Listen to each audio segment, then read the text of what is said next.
Hey guys, thanks for joining us for day 3 of our Holy Week devotional. I am going to be reading out of Luke 20 and then Luke 22. So we're going to start in Luke 20, verse 45, and it says, and this is Jesus, and in the hearing of all the people, he said to his disciples, "Beware of the scribes who like to walk around in long robes and love greetings in the marketplace, and the best seats in the synagogues, and the places of honor at feasts, who devour widows' houses, and for a pretense make long prayers. They will receive the greater condemnation." And then we're going to jump over 2 chapters into chapter 22, and we're going to look at verses 3 through 6, and it says, "Then Satan entered into Judas, called Iscariot, who was of the number of the 12 disciples. He went away and conferred with the chief priests and officers how he might betray him to them. And they were glad and agreed to give him money.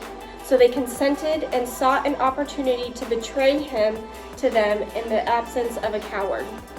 In this passage, in these 2 passages, we see the end of Jesus' life and one of the 12 disciples making a decision to betray him.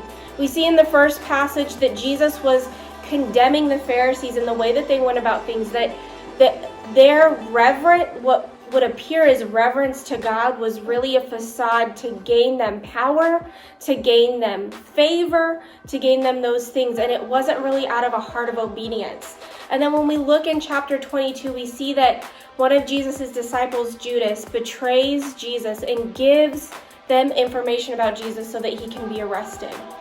Guys, as we think about this, as we're thinking through Holy Week, as we're heading to Sunday, that there were things that happened towards the end of Jesus' life that didn't necessarily line up with who he was and the way that he walked.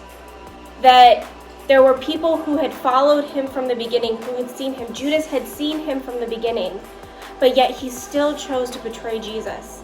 And these Pharisees and scribes, even though they had seen Jesus do miracles, still didn't believe that he was who he said he was, that he was the Son of God. And so because of those things, Judas betrayed him, and Jesus was arrested, and then we'll see later on in the week that he was taken to the cross because of it. But know this, that our reverence to God has to come out of a humble and honest heart.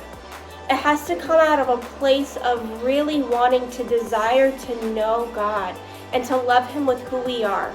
It can't be out of selfish ambition. It can't be out of how we think it makes us look or what the people around us think.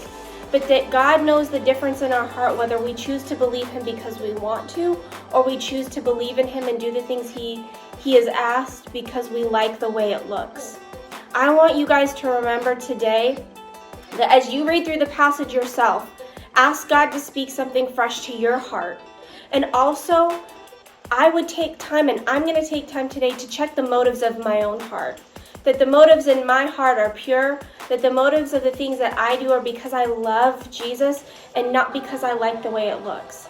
So as we are in the middle of Holy Week, let us really take some time to look at the condition of our own hearts, that we would be more like Jesus and less like the scribes and the Pharisees and the religious people of that day. So take some time, spend some time with Jesus, check the condition of your heart, and ask Jesus to help you in the areas that you feel like you need help. I love you, I'm praying for you, and I hope you have a great day. Bye.